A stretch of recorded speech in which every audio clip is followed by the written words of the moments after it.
Saya bekerja sebagai seorang setiausaha di sebuah universiti awam.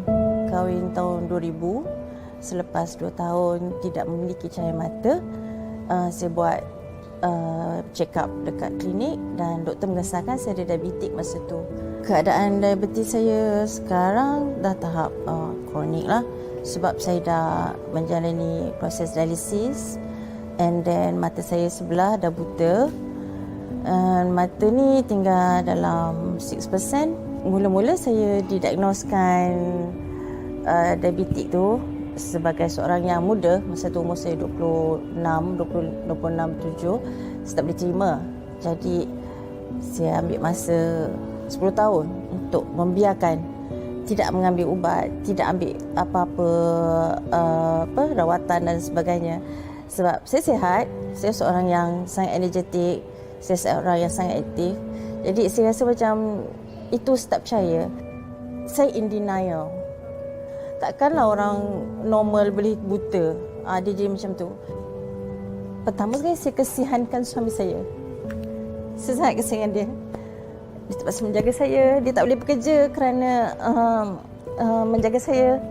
Dia terpaksa lepaskan kerjaya yang waktu berjabat dia, sebab dia kena menjaga saya, nak ambil saya pergi dialisis, ambil saya pergi hospital, appointment hospital dan sebagainya. Dia tak boleh bekerja waktu berjabat lah. So dia kena buat kerja-kerja yang sama dengan yang lain. Saya sangat kesiankan dia. Marah tidak, kecewa tu sangatlah. Sebab saya banyak lagi benda nak buat. Saya nak tengok anak-anak saudara saya membesar. Saya nak, bila anak saudara bila anak saudara saya minta saya mengajar dia, walaupun ABC, saya tak nampak nak tolong dia. Sangat menyedihkan, sangat kecewa. Dan saya sangat rapat dengan anak saudara saya. So bila berlaku macam tu, sangat sedih. Macam itulah. Masa tu kaki bengkak, and then bengkak sangat kat sini ya. Doktor tu check, ingatkan saya untut lah apalah, tapi tak pergi fokus pada pinggang masa tu. And then bila diorang dapat bacaan kreatin, memang terus nak buat dialisis, dan dapat kedai pastilah saya ada masalah buah pinggang. And then kita dalam proses lah untuk buat dialisis dan sebagainya. Dulu saya seorang yang aktif. Saya seorang yang yalah kesana kesini, travel dan apa semua. Dan makan pun memang tak kisahlah. Tapi saya dapat diagnose diabetik apa semua tu setelah 10 tahun tu. Dah bila keadaan semakin teruk, baru kontrol lah. Dah tak minum air gas. Bila lepas operation tu, I'm expecting normal view, tapi tidak. Dan doktor cakap, okay, you are not going to have the same view after this. Jadi saya macam redha lah. Macam sekarang dia dah tak boleh berjalan. Dia akan cepat sesak nafas. So saya akan guna wheelchair untuk tolak dia.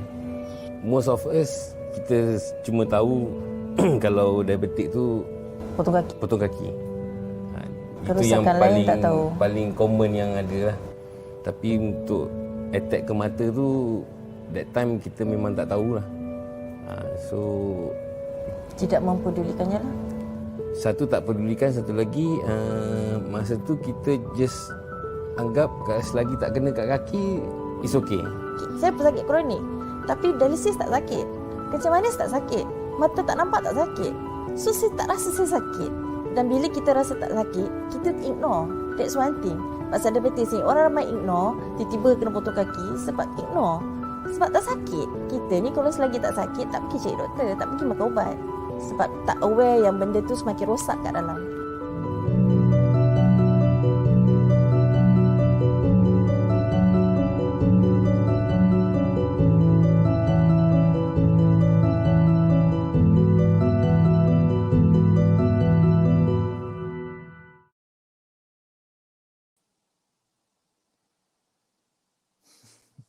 And we are live. Hi, good evening, ladies and gentlemen. Selamat petang semua. Thank you so much for tuning in, for spending your evening with myself, with Dr. On Call. We are now at 53 live viewers. Do invite your friends and family members to come on board. For those of you who have watched the short clip earlier, I think that is really heartwarming to watch and see what happened. And I think the part that really struck me was when that lady said, saya tidak sangka yang saya yang selama ini sihat akan ada diabetes atau kencing manis, right? And we saw that 1 in 5, or about 20% of Malaysians have diabetes. And now from that video, we saw how it could really make life so difficult for the patient and everyone else. So I'm very glad today to be hosting all of you. And we are going to have on board today a very special guest, right?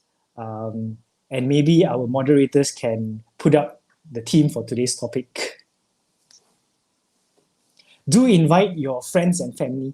We're going to have a good time tonight talking about the myths about diabetes. And I just want to greet some of the people who are here. Hi, Faisal. Nice to meet you. Norazni. Thank you for dropping by. Normaya, Nurul, Radia. Thank you very much. Angelina. Yes, we are looking forward to share as well, right? So do get your friends to come in. Do share this.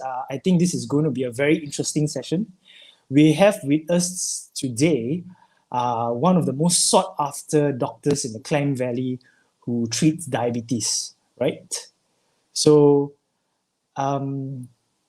without further ado, let's get the ball rolling.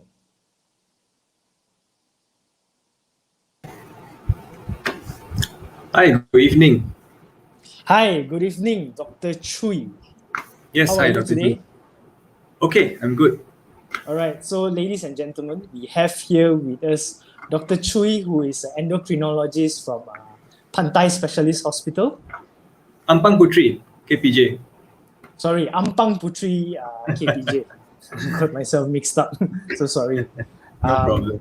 Yeah. So, while our friends who are here inviting some of the other family members, I normally like to ask my hosts, the guests who come onto our show, especially now that we are in this COVID era, what is it that you miss most of all from life before COVID? And what are you looking forward to? Life before COVID, sebelum COVID melanda kita, I think the thing that I miss the most is traveling. Be it with family or to attend conferences overseas, to get to know people, to learn in person the latest and greatest about updates in various things, including diabetes. Yep. Now everything, as evidenced by today, is online. So it's a bit different, but we have to embrace this new norm for this time. Correct.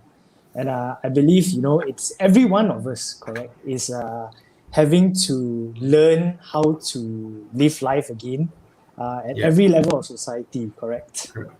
Yeah. So, Dr. Chui, we have quite a crowd that have joined us today. Hi, Hayley, Farida, Putri, nice to meet you. Hi, Helena, everyone. David. Yeah. Thanks for coming. Maybe to just warm things up a little bit, can you share with us, like you are an endocrinologist, the sugar doctor, not sugar daddy, so to speak. right? So most people think that endocrinologists, what they do is they only look at diabetes, but you don't you do so much more. Maybe you can share with us a little bit about yourself, and so our audience can really get to understand what do you do, and if they have any questions, they can post them on board, and we will try to address all of them. Great. Over to you, Dr. Chu. So thanks. In my role, I'm an endocrinologist, diabetologist, as well as a physician in general internal medicine. So bukan saja tengok diabetes, tetapi all the other hormonal issues as well, including thyroid disease, which is pretty common, as well as gonadal problems, adrenal problems, as well as electrolyte imbalances, like sodium issues, and also hypertension, cholesterol problems, bone issues like osteoporosis as well, calcium issues like hyperparathyroidism, and the list goes on. Obesity is also one of the things that I am managing as well. And basically, I can't expect what I will see in clinic because there's a wide spectrum of conditions that I see. People walk in, and also my colleagues in hospital will refer to me as well. So it's a very big mix of things. And of course, when I'm on call, I also see general medical patients. I manage dengue, and also now COVID patients as well in this era. Wow. So it's a You got learning your curve hands full. of everything. Yeah. Yeah, you got your hands full, right? So, ladies and gentlemen, Yeah. I think if you come and see Dr. Chui, he will really cover everything holistically. And I think, and now let me guess, right? Like, because you look into the hormonal system and many of the Yeah. internal systems in the body, I guess is one of the number one complaints that people come to you will be selalu penat, Yeah.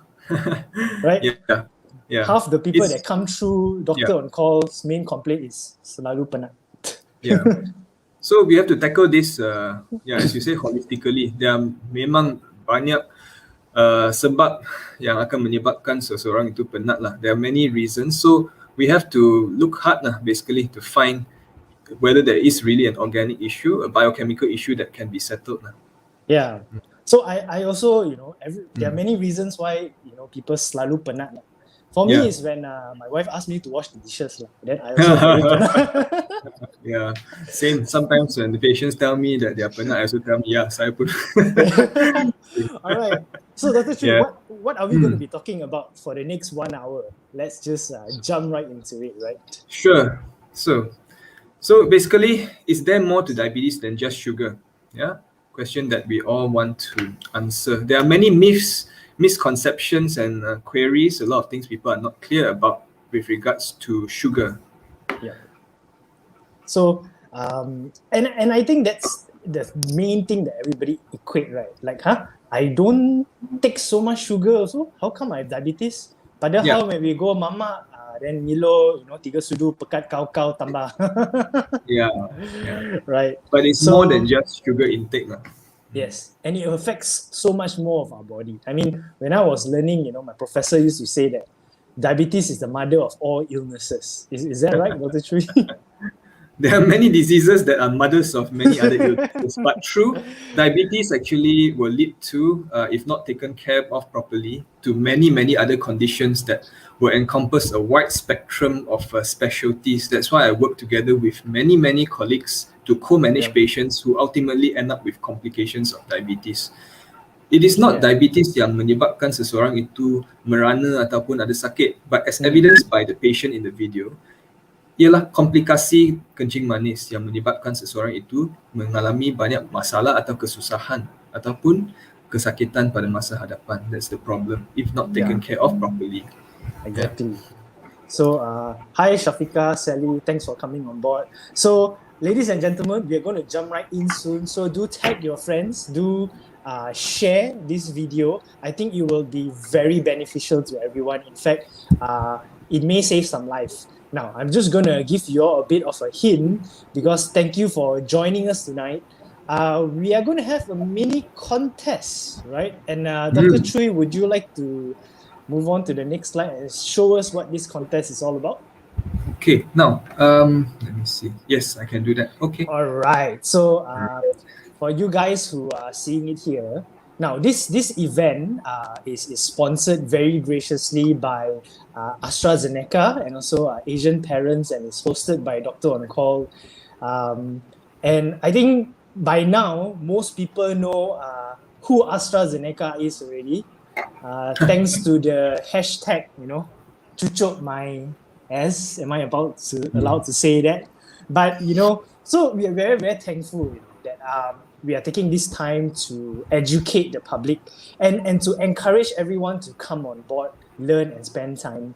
We are giving away, or rather my bosses are giving away, a health screening package.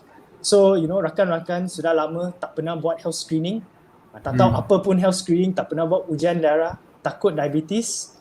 Stay tuned. Somewhere in the middle, right? Dr. Chui is going to talk about the topic, and I will be asking 3 questions, somewhere in the middle. And once you find out what the 3 questions are, do type, once you find out the questions and the answers, of course, do type it into the comment below, and someone will select you, and we will tell you how to redeem your prize. So we are going to send a nurse all the way to your house. Out of the thousands of people that's going to watch this clip, we are going to send a few lucky winners, I think 4 in total, who will, do your blood test for you, find out if you have diabetes, and match you up with the doctor's consult. And if you really need extra help, Dr. Chu is always available, right? So stay tuned, get your friends to join in. And we already have some questions, right? Thank you, Han. There's a 74-year-old gentleman with slight diabetes. Now, Dr. Chu is going to dispel the myth. Is there such a thing as slight diabetes? And what are the tips for sugar control? So without further ado, over to you, Dr. Chui. Yeah, thanks. Thanks for the questions. I think some of them will be answered during this section. So stay tuned and let's move on. Let me just try to move the slides if I can. Yep, go ahead. Guys, post your questions here and we'll try to address them. Okay. Now, sorry, I need to actually get my cursor up to the others. No worries. Just say hi to the... Dr. Chui, I think you would have to reconnect again. Oh, okay. So I think Dr. Chui dropped out the call for a while getting his slides on board. But in the meantime, do keep your questions coming. Do tag and share and get some of your friends on board. And I think, diabetes is a problem that most of us encounter, right? Most of us have someone in the family we know that has diabetes, right? Including my own father and my grandmother as well. And if it's not managed well, it really affects the quality of your life, right? And I think I wasn't just joking when I say that people who have diabetes selalu penat badan, which is true, right? You find that individuals who have diabetes has a deranged or metabolism dia sudah rosak. So you always feel tired. And it inhibits us from experiencing the best of life. All right, Dr. Chu is back. Yeah, sorry, I clicked something wrong and I need to go back to my slides again. Yeah, no worries. I was just telling them that, diabetes really robs away the best of life that we can have. And having it well controlled is really like becoming a new person. Yeah, definitely. Now, okay, you can see my slides, yeah? Fantastic. Okay, great. So let's move on. Sorry about that. No worries. The number of people with diabetes is increasing. We know that for sure. The estimated global prevalence of diabetes increases year by year. In the year 2011, it was 366 million, and now it is projected to reach 552 million by the year 2030. Wow. And it's actually increasing very rapidly in our part of the world, in the Asian region, so much so that Time magazine actually labeled diabetes as the possible Asian disease. And in Malaysia, we are not spared this pandemic of diabetes. In our latest National Health and Mobility Survey, 3.9 million people aged 18 and above have diabetes in Malaysia, which actually translates to 1 in 5 adults in Malaysia. Wow. And if I could draw your attention to the prevalence of diabetes by age groups, the worrying thing is that the large proportion of younger people actually did not know that they have diabetes, most likely because they have not gone for any screening and also that they were not having any symptoms. And having diabetes at a young age is not good because you have a longer time to deal with this disease and to also start to experience complications from the condition. Wow. So Dr. Chui, just to pause there and impress upon the numbers 1 in 5. That means if we were to imagine like how in the past before COVID, we go hang out in the mama, and there is 8, 9 of us, it's possible that one of our friends in front of us could have diabetes and could go down the track of, the unfortunate lady we saw in that video earlier. Yeah, and that's sobering, right? everybody thinks that it could never be me until it is me, right? Yeah. It's true. Everyone thinks it cannot be them, because in the few months that I've been in working in my new hospital, I've had number of young patients. Even a recent one was a 24-year-old Malay lady Wow. who never knew she had any issues. She came in because of other problems. She had abdominal discomfort and whatnot. When she got screened, she was actually having an HbA1c of 11%, which is a Wow. very high level, if you know what I'm talking about. The blood glucose level at the time was 45, and our normal level is not beyond 10, actually. So it was actually already quite severe by the time she was diagnosed. And there have been other people who have had diabetes when they were younger. Some of them actually came into under my care because of viral fever, because of dengue. And looking at their condition, maybe their body weight and also their initial blood sugar on admission, I actually screened them properly and found that they have either pre-diabetes or diabetes as well, which was something that was shocking to them. So, yeah. Yep. So you're right. In your group of friends, there may be one or two who are diabetic and they don't even know it. So moving on, in this present day in COVID-19 as well, having diabetes has actually also been proven to be associated with increased mortality with regards to COVID-19. That means we more know death. for a fact- That means more death, right, Dr. Chu? Correct. We can see that even from the statistics from last year and even until now, if you've been following, many of the people who have passed away, unfortunately, from COVID-19 have many other related health issues. For example, high blood pressure, diabetes as well, in addition to possibly kidney disease, heart disease, and obesity. And I can see this for a fact in my small patient cohort in our COVID ward as well. The patients who tend to deteriorate, who tend to require oxygen, who tend to need ICU admission, more often than not are diabetic patients as well. So, yeah, this is something that we need to take note. And one myth that, or one thing that has been always going around is that, I pose it to you. Do you think that diabetes is caused by eating too much sugar? So a lot of people think that if they don't take any sugar, they won't get diabetes. But in actual fact, it's not entirely true, because diabetes is more than just a single disease. Actually, there's type 1 diabetes, for example, which is an autoimmune disease. It is contributed to by genetics as well as unknown factors that trigger its onset. And even if you don't take any sugar, you still have glucose problems. And type 2 diabetes is caused also by some degree of genetics as well as lifestyle factors, being a multifactorial disease. But when Malaysians say they don't take much sugar, it's hard to believe. Probably they don't put the sugars, they don't scoop it in. But there's a lot of sugar in the food as well already. If you take processed food, if you take canned food, if you take sauces, it's all already in there. Okay. And there's a lot more that Malaysians don't know. For example, satu dalam setiap 3 orang, they will believe that cutting down on sugar is enough in order to prevent diabetes, and about half of patients think that diabetes is not hard to manage. Well, if you manage a diabetes clinic, you know that that is not true.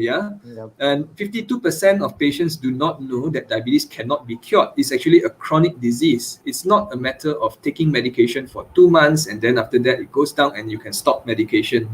It's not like that. Diabetes cannot be cured, but you can possibly control it better. And in some cases, there may be what we call remission, especially when there is a very, very concerted effort in terms of lifestyle as well as exercise and diet control. But cure is probably something that I wouldn't dare to say. So Dr. Chui, before that, Ashoka asked an interesting question. Okay. And, mentioned that there's an increased number of diabetes among children. Yes. And that's interesting. Is this a new thing? Is it that we are hearing it more often, or is it really the incidences are happening more? And is it due to genetic, or is it something to do with their lifestyle and the snacks and This multifactorial. There are many factors that lead to this. The prevalence of type 2 diabetes in children and adolescents has been increasing year on year in many countries that have undergone urbanization and industrialization. more than one factor will contribute. Some of them have a genetic tendency, definitely, because of family history. There are some genes that work against them, so predispose them to developing the condition. And of course, having a more sedentary lifestyle than previously, where we spend more time online looking at the computer, now it's even virtual studying, right?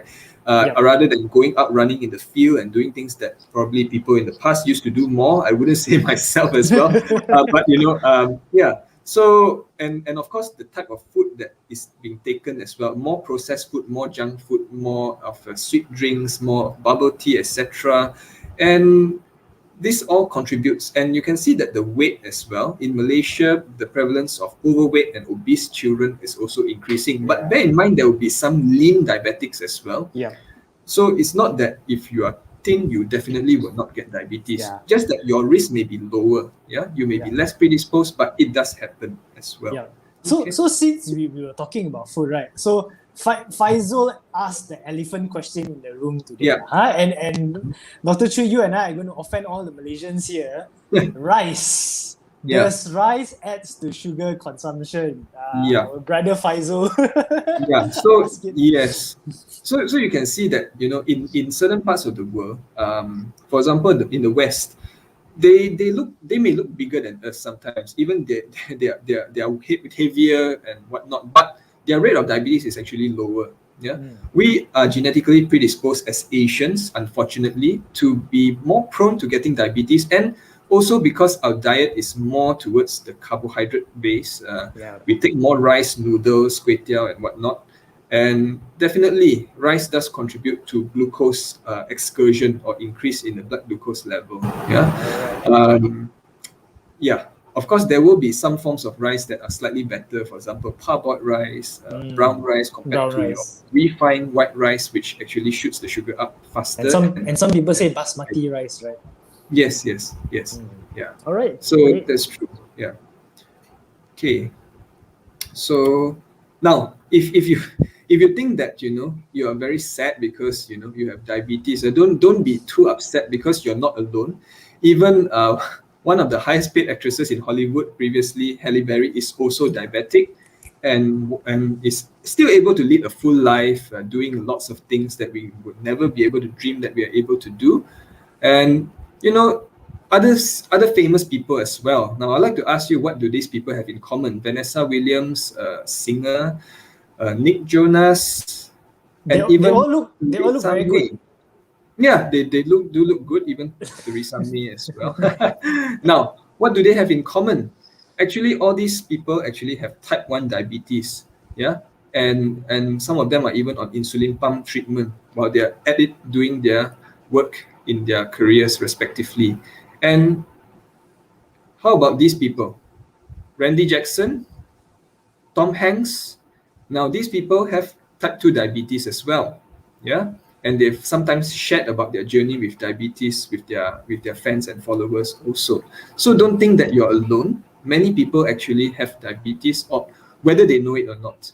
So don't be in despair, but we can find a way to control the disease better. Now, there have been many myths and many misconceptions about diabetes, which led to me actually writing an article in the Star to try to address some of these misconceptions. Like, for example, will diabetes drugs damage my internal organs, etc.? So feel free to check out my blog and website to actually access these articles. So we will share Dr. Chui's blog online, and then all of you can check it out. But on that note, Eddie did ask an interesting question, right? So there's a bit of a perception that insulin versus pills is one of them better than the other, right?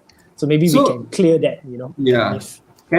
So there are a variety of medications available to treat diabetes, both oral as well as injectable. So insulin is not the only injectable nowadays, but we can actually tailor-make or individualize the treatment regimen for each patient, because we now know that it's not just a single stepwise treatment where you start the first pill and then the second pill and the third pill, and all else fails, you go for insulin. We actually can target the appropriate treatment to each patient based on their profile, based on whether they have certain characteristics. For example, are they overweight? Are they obese? Do they have a history of heart disease? Do they have kidney problems? And etc. So we actually will do the consultation with the patient on an individualized basis, and then we discuss with them the treatment options, and we try to suggest the one that is most suited for the patient in front of us. Yeah. Okay. So moving on to diabetes itself. Diabetes mellitus, what does it mean? Now, this term is actually derived from the Greek word diabetes, meaning excessive discharge of urine, and the Latin word mellitus, meaning honeyed or sweet. Now, in the past, before we had these modern testing methods, doctors would actually taste a patient's urine if they suspected the person had diabetes. Now, I'm very happy that I do not have to do this anymore, thankfully. There are other ways to screen for diabetes that I will share with you later. And ancient Indians actually tested for diabetes by looking at whether ants were attracted to a person's urine as well. Wow. Fantastic. Now, moving on to risk factors for diabetes, what are the factors that would predispose someone or increase the risk to someone to have diabetes? Yeah. Of course, it can affect anyone, but there are some factors that would make someone more likely to have diabetes. For example, if a person is overweight or obese, you're more likely to develop type 2 diabetes. If you lead a sedentary, inactive lifestyle, or you have a parent or sibling with diabetes, a family history that's significant, you are also more likely to develop this condition. Age also plays a role. The older you are, the more likely to have diabetes. And if you are a lady who has ever had a history of gestational diabetes, you may have a higher risk of developing diabetes. Having impaired glucose tolerance or impaired fasting glucose, which is what we call pre-diabetes atau pra-diabetes, or abnormal blood cholesterol levels or high blood pressure, hypertensi, you also have kecenderungan yang lebih tinggi untuk dapat kencing manis as well. So, Dr. Chui, what is gestational diabetes? I think some in the audience Gestational are a bit diabetes curious. is a condition where ladies actually have abnormal blood glucose levels during pregnancy. Yeah. So semasa kandungan tu rintangan terhadap insulin tu bertambah because the placenta produces certain hormones, and if you are predisposed to it, you might have glucose levels that are higher than certain levels. And if you have gestational diabetes diagnosed, you are at higher risk for complications semasa kandungan. That's why we will actually treat patients to achieve stricter targets than what you have during if you are not pregnant. Yeah. Wow. And actually, for more information, you can actually check out my YouTube channel. Just type my name, Chui Keng Chew. I have a video there on gestational diabetes as well. Fantastic. All right, so I'm going to interrupt for a while. For those who Sure. join us from the very beginning, I mentioned that we are doing a giveaway of health screening. So this is question number 1. What are the risk factors for diabetes? Question number 1 out of 3 questions. We have it here, and we're just going to leave it on for another 5 seconds. 4, 3, 2, 1. All right, let's move on. So I'll move on. Yeah. Okay. Now, move on to the symptoms of diabetes. Now, I don't want to mislead people. Ada orang yang memang tak akan ada apa-apa simptom pun. The first time that they know they have diabetes is when they develop a complication atau masuk hospital with a big problem like heart disease or stroke. Yeah? But there will also be some people who have symptoms that could be suggestive of diabetes. So if you have these symptoms, it should trigger you to actually seek help, to get screening done, or to seek a consultation with a doctor. Yeah. Some of these symptoms may be mild, some more severe. Yeah.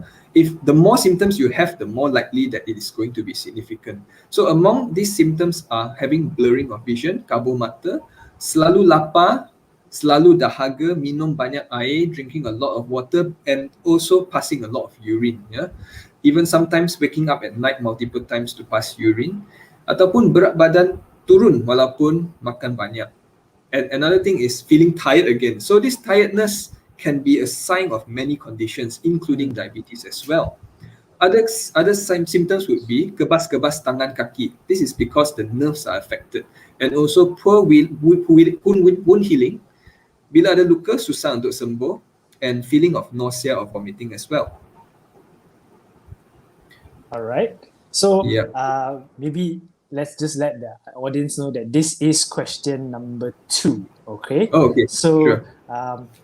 the question number 1 was what are the risk factors. This is question number 2. What are the symptoms of diabetes? So I know everyone is very eager to type it in, but hold it all in and just submit it all in one go because there's 3 questions, right?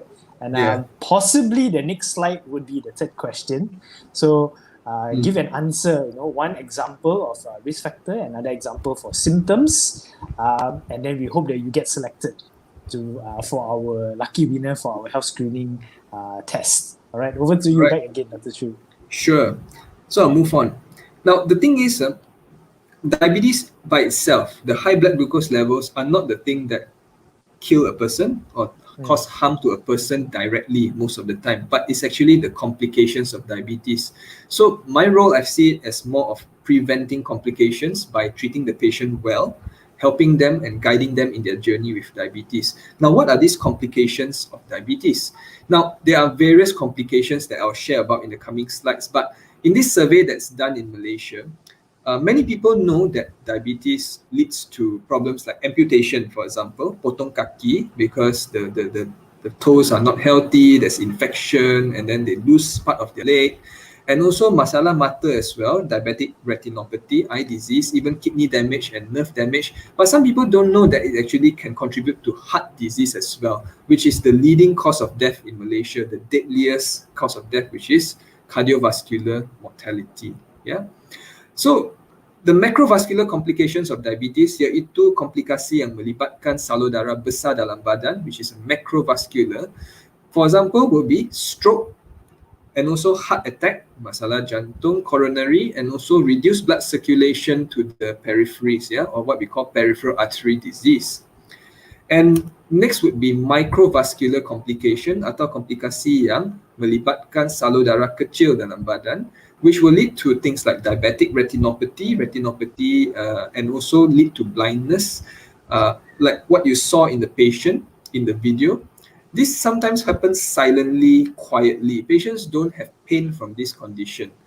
That's why it's important to get screening for retinopathy if you get diagnosed with diabetes, because there may be already problems at the back of the eye that predispose you to bleeding and also possibly retinal detachment and mungkin kehilangan penglihatan. Yeah, so it's a leading cause of blindness in working age adults actually around the world.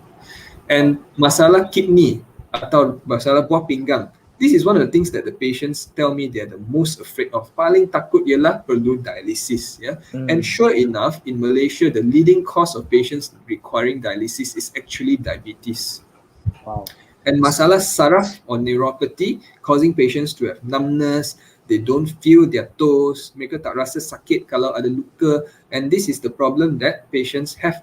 Mereka ada luka sikit, mereka tak rasa, end up having infection, abscess, then it's too late to save the toe or the foot, kena potong kaki. That's one of the condition. And also erectile dysfunction, something that our male patients sometimes are shy to share with us. They have problems with sexual intercourse, with erectile dysfunction, and the possible cause could be actually diabetes. Yeah, because diabetes affects both the nerves and the blood vessel. So not enough blood supply and nerve problems, autonomic nervous system issue, erectile dysfunction can be a complication as well. So Dr. Chui, I think it's good that we emphasize on this, right? And interestingly, this is also, ladies and gentlemen, our third question for the day, third and final question for the day. What are the complications of diabetes, right? So, and I think, Dr. Chui, myself, and the organizers, we really put these things in because we want to make sure people pay attention to it, right? Yes. Because of how important it is. So question number 1, what are the risk factors? Question number 2, what are the symptoms? Symptom. Question number 3, apakah komplikasi diabetes? And I think, Dr. Chui, that is where it really opens up, right? That you could lose your eyesight, you could have to go for dialysis, if the diabetes is not controlled. And I think a lot of men are concerned about erectile dysfunction. Yes. And wow, 75% of men with diabetes, right? And that's why it's really important that we resolve it. Yes. Okay. Now, if you have time, I'd like to just show you a recent patient I have. I'll just show you. She came to my clinic 2 or 3 weeks ago with, of course, poorly controlled diabetes. And then she took off her sock to show me her problem that she was facing. And she actually showed me her toe.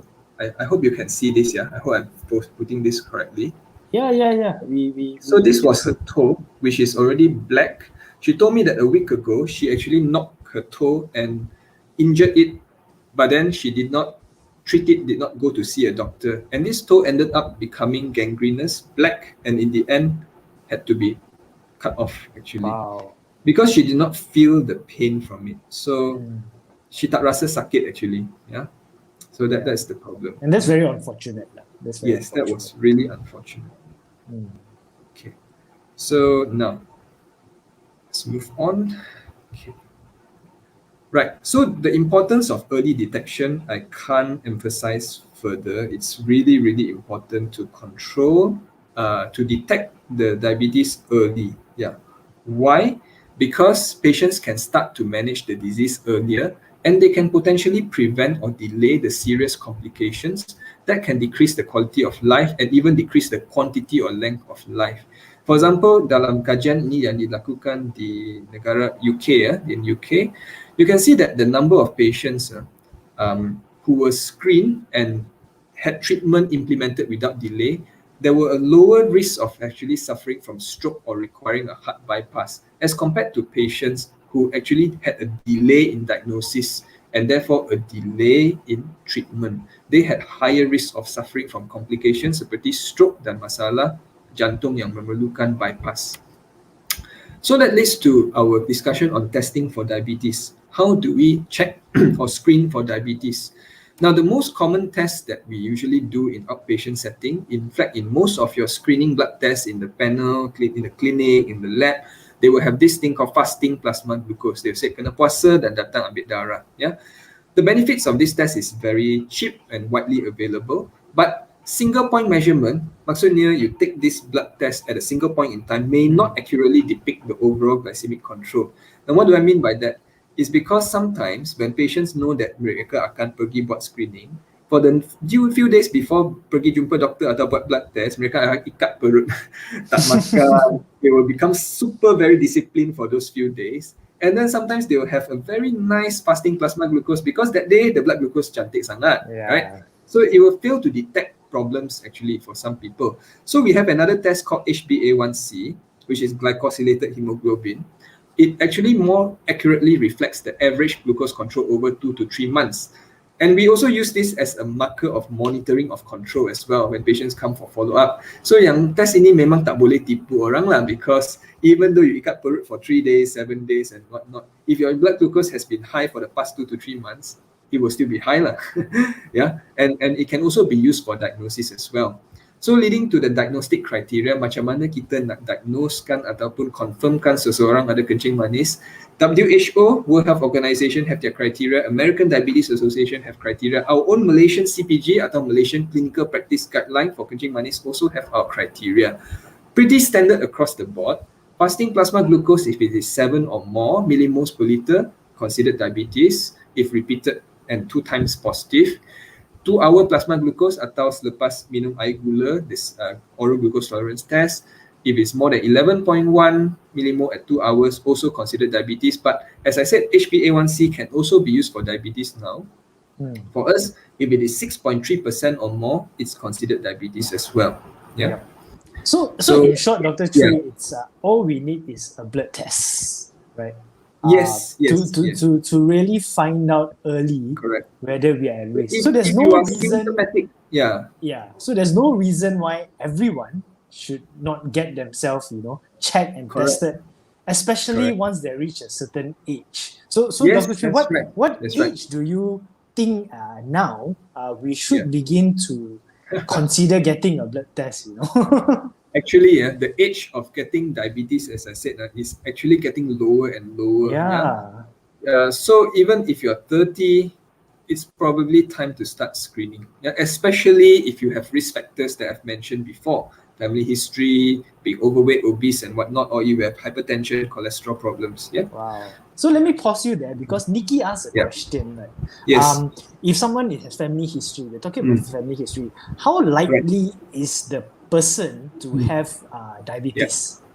You It's very difficult to put a specific number on that because there are some people who, even though their family history, they might be the only one in the family who doesn't have diabetes or not yet achieved that, maybe at a later age, whereas some people, they develop it very young. Yeah, so Yep. we can't say that there is a certain percentage for sure, but definitely with a family history, the chances are higher than someone without a family history. So Just Proven has a follow-up question in the sense Okay. that in that case, let's say I Yeah. know, will lifestyle Yeah. management, right? Will lifestyle help me in that? Will it change my fate, so to speak? It will help you. It will help Right. you, but if you are very predisposed, you are a lot of odds are stacked against you, you have a strong family history, etc., you may still get diabetes, but maybe at a later age. Wow. So the importance of a healthy lifestyle is, of course, to be emphasized.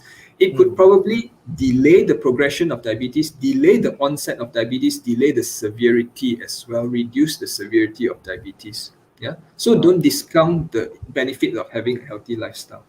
Yeah. All right. So Great. disease progression now in type 2 diabetes, even before someone is diagnosed with diabetes, we know from various studies that there has already been progressive loss of our pancreatic beta cell function. Yeah, even before the diagnosis is made, someone already starts to have a decline in beta cell function, and as time goes by, as age creeps up with us, the disease continues to progress. That's why it's important to control it early on. Some people said that we delay it because sekarang saya tak rasa sakit apa-apa, tunggu next year or the next year, following year, baru kita nak focus on it. Saya masih muda, but it's not true, because if you don't control it early, you live longer with the poorly controlled blood glucose, you end up with more complications as well. And from a very famous study, the United Kingdom Prospective Diabetes Study, we know that improving glycemic control atau kawalan gula yang baik will actually reduce the risk of long-term complications. Yeah, every 1% reduction in the HbA1c can reduce long-term complications like stroke, heart attack, heart failure, and also microvascular disease like I've shared, kidney disease, eye disease, and nerve disease as well. So while we were on the topic of control, Kinjo Yes. asked an interesting question. The Yeah. ketogenic diet, Yeah. quite a bit of a trend these days. Does it Yeah. help to control diabetes? The The thing is ketogenic that diet. with diets, right, in general, diets that can help you to lose weight, to reduce the calorie count in general, there are various diets out there, Mediterranean diet, keto diet, etc. As long as someone can actually comply to the diet long enough and persist on with it and achieve a negative calorie balance, it's actually It's a good good enough. diet to be on. So- Because the problem with many diets is that people are half-hearted, or they very gung-ho at the early stage, but after a while they just forget about it or can't continue. So then that is not a successful diet. Diet plan. So Yeah. it's not about which diet, but actually Yeah. staying on it. There are many diets that can be possibly adhered to that can improve, but you need to actually stay long enough and So adhere Dr. to it. Chu, do you see that there's an improvement among our Yeah. Malay friends, especially during the fasting month? Yeah. Okay, there will be two sides of the coin. There will be patients who actually get controlled better if they Alright. actually comply to the normal diet advice and also do the fasting as Wow. per usual.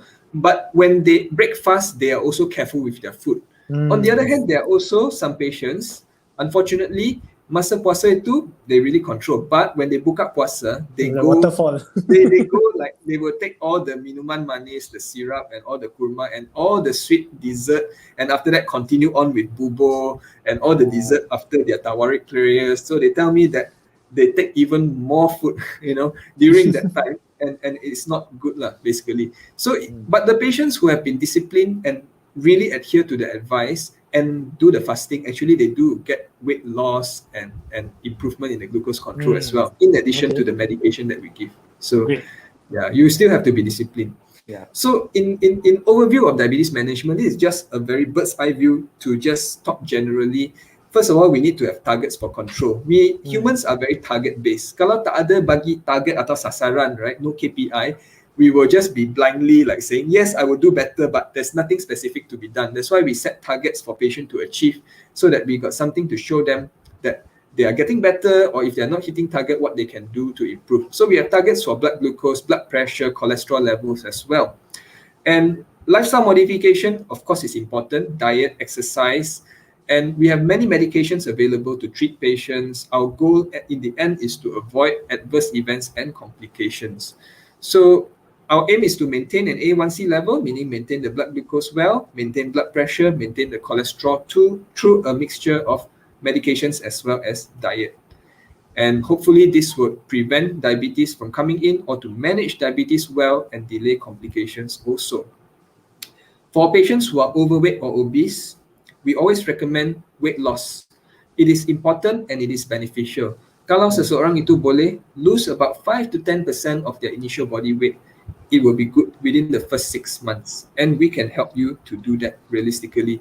There are certain medications that we have for diabetes that are more suited or would be more beneficial for patients who are overweight or obese, because di samping mengurangkan gula, they can also help to lose weight as well. Yeah. So physical activity memang penting, but don't go overboard. If you have never done any exercise in your life, don't go and suddenly go and run a marathon. Yeah, increase gradually, slowly, at the rate that is safe. Yeah, because you need to actually sustain this long, and we don't want you to have complications from sudden excessive exercise as well. So, Dr. Chun, when it comes about exercises, are they Yes. all created equal, right? So some people do weights, some people do Yeah. HIIT training, and some Yeah. people go jogging, and some people go to the Correct. park and they swing like that, and then they say Yeah. I've exercised, right? So let's be realistic about it, Yeah. Dr. Chu, and share. So what matters in exercising? The best is to have a mix of different exercise, aerobic as well as the resistance training. So I see.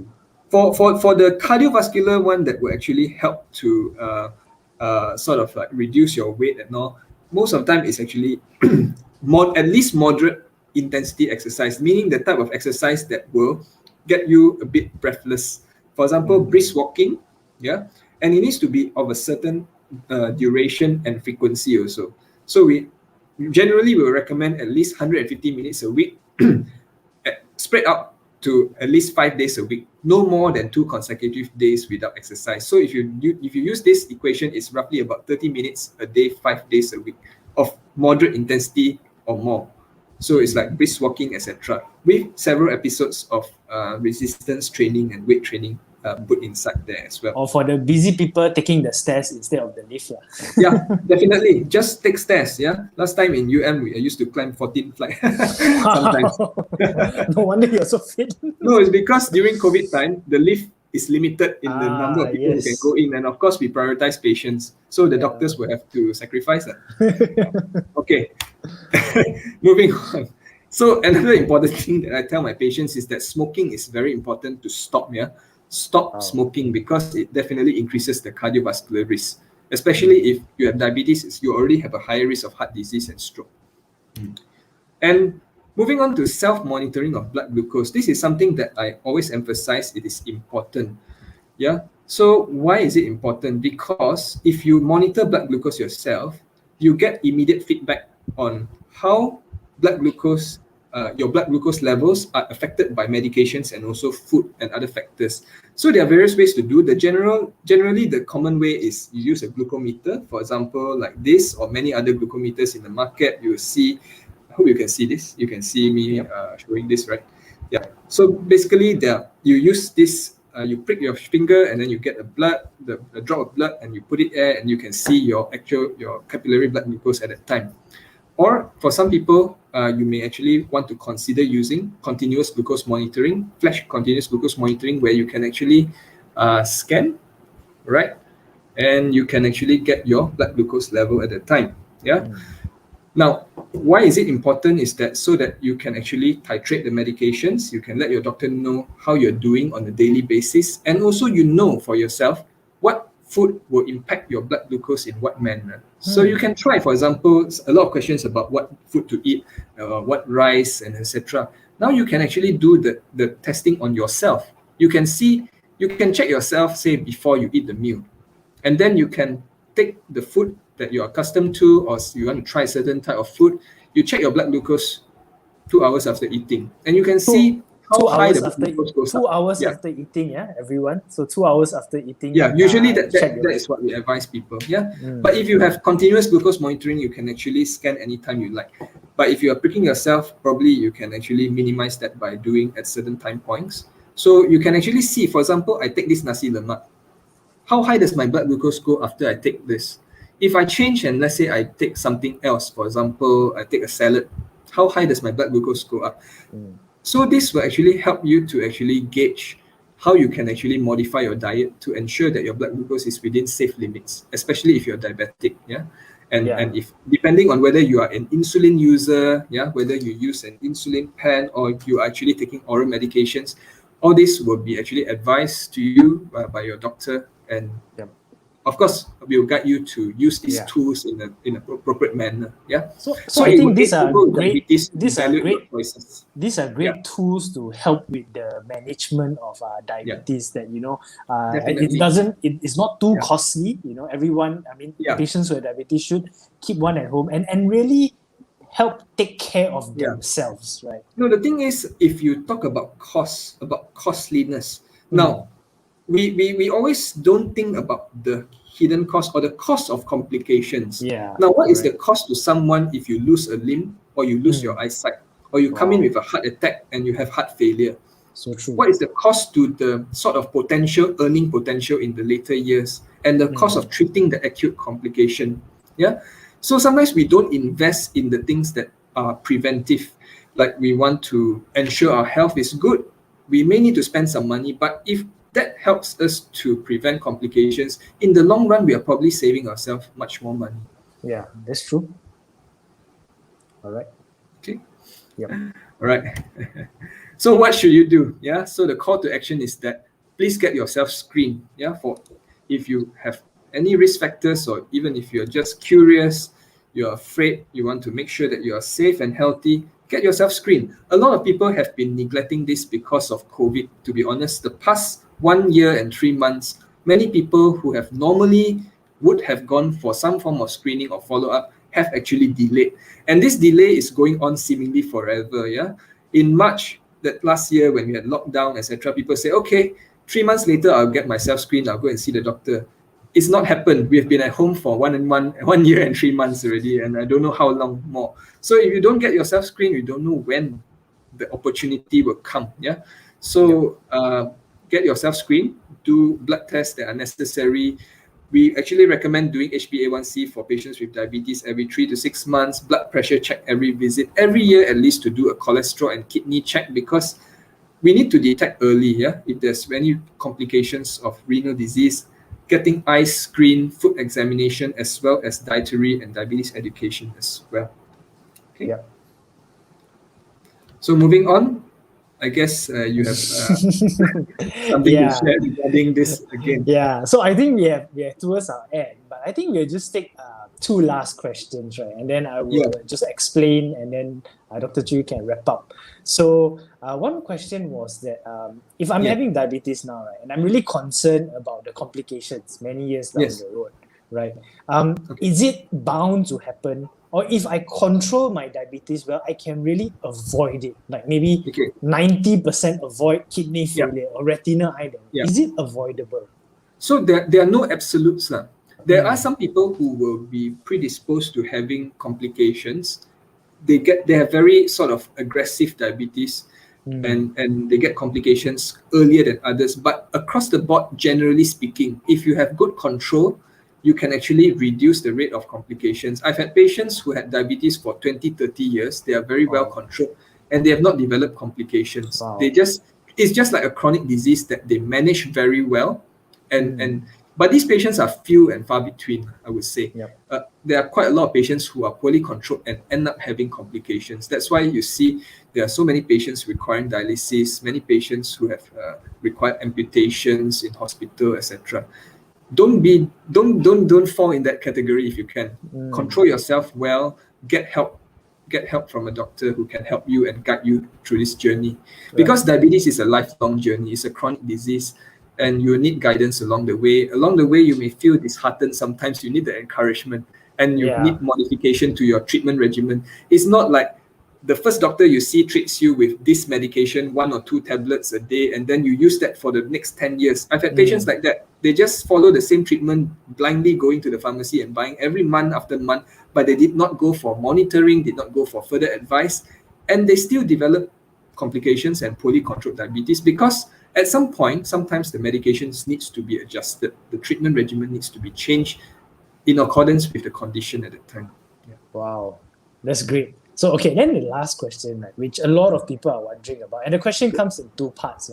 Are there any particular food items that really help? Right. So there are the moringa leaves, bitter gourd juice, cat whiskers boiled in water. What else? No, the plant, not Stevia, the actual. stevia. A lot of people will say that. Do these things actually help? And how about fruits? Some people say fruits are not sugar, right? And therefore I can drink fruit juice and eat as much fruit as possible. It's okay. So let's dispel this myth. Now I'll try to address this question as best as I can. Now there are many of these traditional or I would say home remedies or things that are sort of like people will say natural ways of treating diabetes. I would say that as long as it's not harmful to you, it's not toxic or contains bad things in them, you are free to use them. But you still need to get monitored and screened because by themselves, they are not enough to actually bring your glucose down to target most of the time. Of course, having positive, things rather than negative things like artificial sugar adding on, in your putting a lot of preservatives and all, it's probably better as an alternative, but it's not going to be the key or the ultimate thing that will help you to get your sugar down to target. You still need the help, adequate medications if required, and also the required counseling with regards to diet and exercise. And with regards to your fruits actually do affect the blood glucose level also.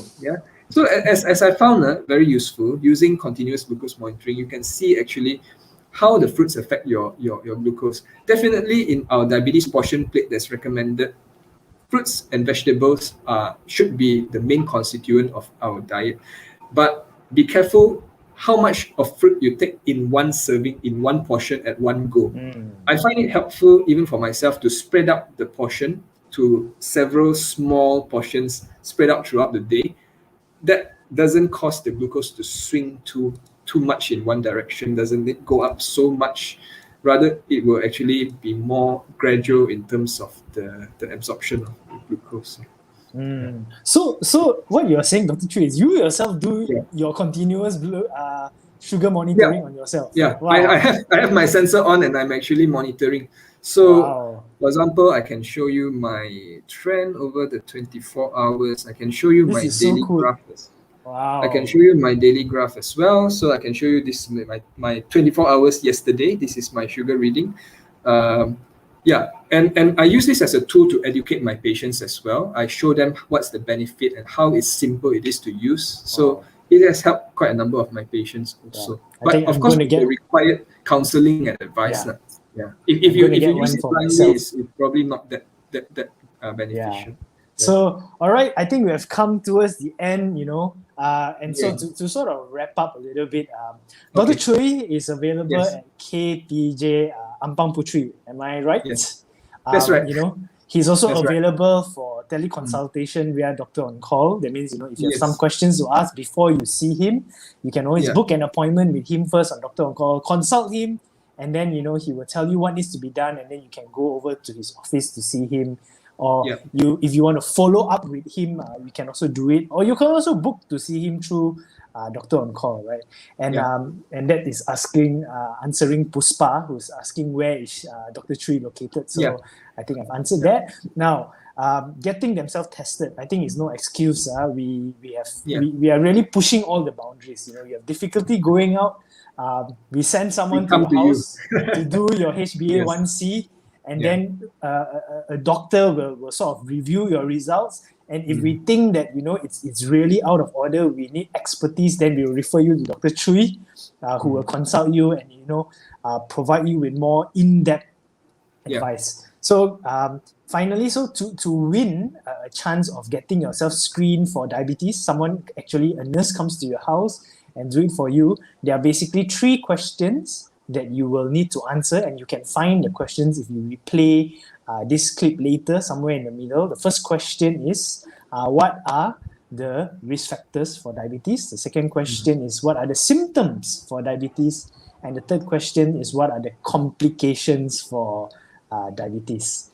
So I think we want to thank everyone for spending the evening with us. We hope you have a good weekend and you stay safe. Also, thank you to AstraZeneca for bringing this event together. And of course, Dr. Chui, the star of our show today. We hope to be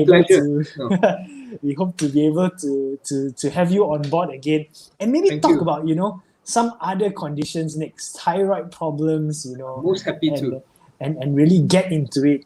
And I think there is a whole population who's really interested in keeping fit, and how sugar control will influence muscle mass, performance and things like that. And that may be something interesting we can talk about one day. But till then, have a good day, everyone. And thank you, Dr. Chui. Have a good weekend. Thank you so much, everybody. Good night. Thank you. Bye-bye.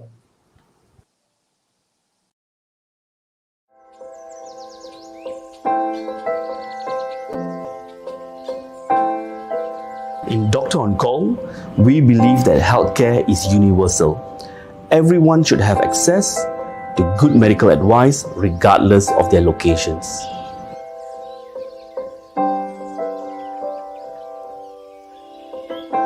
So during my many years of medical practice, more often than not, when we get a certain sign or symptom, not many people actually go and immediately investigate it.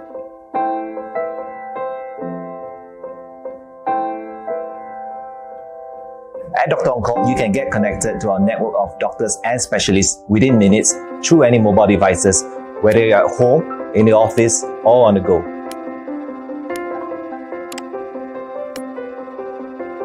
The platform is designed so that patients can easily find the right doctors. For the doctor, we ensure that the platform is safe, secure, and they can very simply manage their patients via remotely or even in person.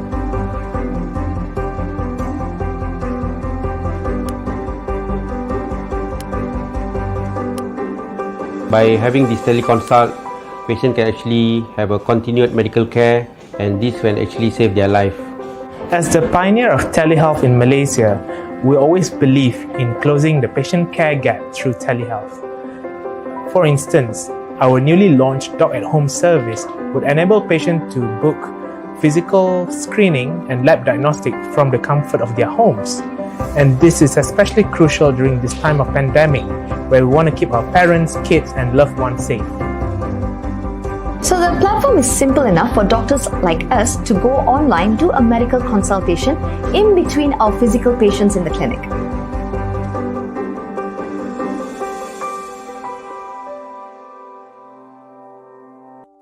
In future, this is the way forward toward looking towards the telehealth and management, where we can overcome a lot of difficulties.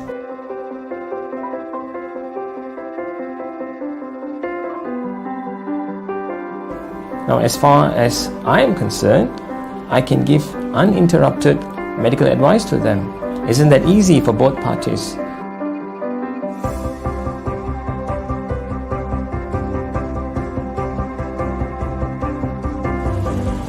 During these difficult times, we strive to ensure that everyone stays safe without compromising their need for medical care, medication, as well as other healthcare services. And also we can prescribe some of the initial medication online. So the patient can get treated to a certain degree before they come and see a doctor.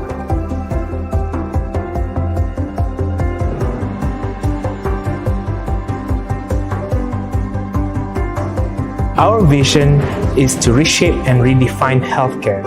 We believe in the power of technology to create better patient experience and continuity of care. We design our service for the patients to get the right service, right treatment at the right time.